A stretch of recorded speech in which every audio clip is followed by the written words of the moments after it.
Maghanap ka ngayon ng isang lugar, pwesto, lupa, lote, mga 10 hektarya. Didirekta ka sa may-ari. Sasabihin mo, "Hoy, sira ulo, halika dito." Lalagyan pa natin yun ng swimming pool and sheets. Uupahan ko sa kanya ngayon yan ng 20 million. Magkano isang buwan ko? 300 million. Ibabawas mo lang yung 20 million dun sa upa, dun sa may siraulong may-ari. Good evening. Good evening, good evening. Salamat sa pag-invite na. Good evening, sir. Saan ako pwesto? Diyan na lang po siguro, sir. Dito na lang. Diyan na lang po. Okay. Sir, game na ba tayo, sir? Tela. Paki-ayos nung yung camera. Kuya, pakitaas na yung camera. Nakikita nyo naka-boxer short lang ako eh. Hindi kasi ako prepared eh. Bigla kasi itong yung invite nyo sa akin. Ayan, sir. Okay na po ba? Okay na yan. Okay na. Hindi nakita. Pwede na po ba tayo mag-start, sir? Game na po ba tayo? Direct. Tanong nyo si Direct kung okay na. Direct? Game na tayo! Okay na si sir. Okay, sir. Start na tayo, sir, ha? First question, sir. Madalas kasi itong pinagdedebatehan, sir, sa SOCMED. Kaya, ito yung first question ko para sa'yo. Para sa inyo, sir, ano po ang mahalaga? Diploma o diskarte? Alam mo, yan, miss, yung usapan na yan, gasgas na yan. Alam mo, ikaw kung meron kang utak, kung ikaw, nag-iisip ka ng maayos. Alam mo yung pattern eh. Ha? Alam mo yung pattern, may pattern tayo sa industriyang to. Ang gagawin natin yan, mag-isip lang tayo ng malalim. Oh, sir. Ito tatanungin kita. Pag meron ka bang diploma, meron kang diskarte. Tama, sir. Ngayon. Pag meron kang diskarte, meron kang diploma. Kailangan pa bang, lalaliman mo lang isip mo. Pag meron kang diskarte, meron kang diploma. Pag meron kang diploma, meron kang diskarte. Di ba? Yes, diba? sir. Pattern. Focus. Pattern. Okay, sir. Napakaganda ng sagot mo, sir. Okay, sir. Second question, sir. Ready na ba kayo, sir? Second question? Eto, sir. Ano naman po ang maiibigay nyo na tips para sa mga mag-uumpisa ngayon na galing sa walang-wala na gustong umasenso ang buhay, kagaya nyo? Alam mo yan, lahat naman tayo nag-umpisa sa wala. Diba? Focus. Utak lang gagamitin mo dyan. Ngayon, ang mangyayari niyan, bibigyan ko kayo ng senaryo, ha? Nag-uumpisa kang walang-wala. Zero ka, broke na broke ka. Diba? Broke guy ka. Wala kang kapera-pera. Ito, bibigyan kita ng gagawin. Ang gawin mo, maglakad ka. Tanga ka. Diba? Pakat. Direct, pakat.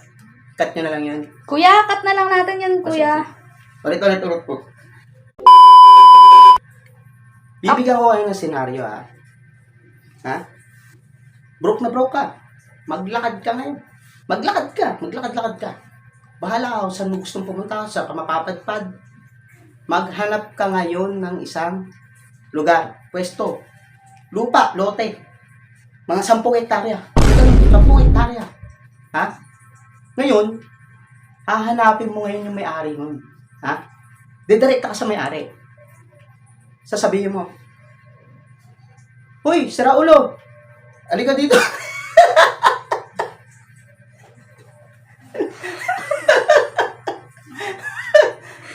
Hindi. Seryoso yun. Kausapin mo. "Hoy, sira ulo, halika dito. Mag-usap tayo. Gusto mo ba na yung lote mo kikita, hindi nakatenga lang?" Diba? No, sir.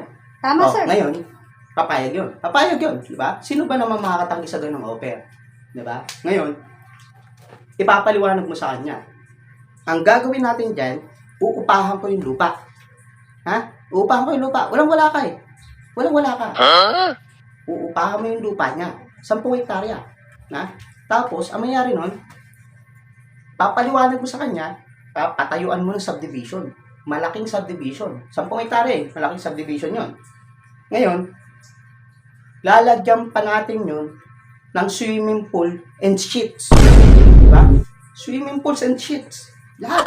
Wala na siyang gagawin. Wala na siyang gagawin. Ha? Lahat na nandun. Oh, uupahan ko sa kanya ngayon yan ng 20 million. 20 million. Uupahan ko sa kanya ng 20 million. Gago ka ba? Ha? O paano naman ako kikita? Paano ako kikita? Kada bahay doon sa subdivision na yun, papaupahan ko ng 1 milyon. Oo, 1 milyon. Eh kung pagpalagay mo na 300 yung bahay doon, magkano isang buwan ko? 300 million. Ibabawas mo lang yung 20 million dun sa upa, dun sa may siraulong may-ari. Oh, ano nangyari? Magkano kita mo? 280 million, buwan-buwan. Nag-umpisa ka sa walang-wala, di ba? Oh. Nag-umpisa ka sa walang-wala. Oh, ngayon, kano na? 280 million ka na buwan-buwan.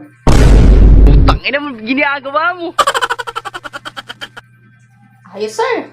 Ang ganda ng mindset niyo, sir. Hindi kasi nila naiisip yung mga ganyan. Masyado silang mababaw mag-isip. Kailangan yung critical thinker ka. Mahilig ka sa problema. Ha? Ganun dapat. Ganun ang focus ng mga tunay ng mga businessman. Okay, sir. Third question na tayo, sir. Last question na. Gaano na po kayaman ang isang JTV? Ayoko sagutin yung mga ganyan eh. Nakikita nyo naman ako eh. Simpleng tao lang ako. Simple lang ako gumalaw. Simple lang ako gumalaw. Pero, kita nyo naman, di ba? Ito bibigyan ko lang kayo ng example. Ayoko sanang banggitin yung mga yaman-yaman na yan. Bibigyan ko lang kayo ng mga konting pakurot kung gaano kayaman na. Kilala nyo naman siguro si Manny Pacquiao. Nagpa-part-time job sa akin yun. Ang trabaho nun, punching bag ko yun. Tuwing nagpa-practice akong boxing. Siya yung nakatayo lang. Binubugbog ko lang siya. Oh, tuntua siya. Tuntua siya. 10 milyon ang oras niya. Ito pa isa. Si Atong Ang. Kilala mo si Atong Ang? Ha? Kilala mo si Atong Ang? Oo, sir. Yan. Si Atong Ang. Alarm clock ko yan. Tuwing umaga. Kaya tumitilaok para magising ako. Gago! Ganun lang. Wala, hindi naman kailangan ipagyabang ng yaman. Ang mahalaga, totoo. Totoo lahat ng sinasabi mo sa tao. Sir, Totoo ang hinahain mo sa tao. Di ba? Di ba? yun ang maganda dun, sir. Oo, hindi pa. Yung iba kasi puro salita lang. Di ba? Lahat tayo nag-uumpisa sa mahirap, sa walang-wala. Pero, tinan mo ako ngayon, di ba? Tapos na ba? Okay na ba? Okay na, sir. Thank you, sir. Maraming salamat. Okay na? Ano nyo na yung camera. Ano nyo na yung camera. Pwede pa utang nga. 500. Pamasahe ko lang, tsaka pangkain, pamerienda. Meron ka yan? Naka-off na ba yung camera? Patayin nyo nga muna yung camera. Diba yan? Kuya, patayin mo yung camera. Ano nyo muna yung pautang ako mamaya, ha? 500. Okay, sir.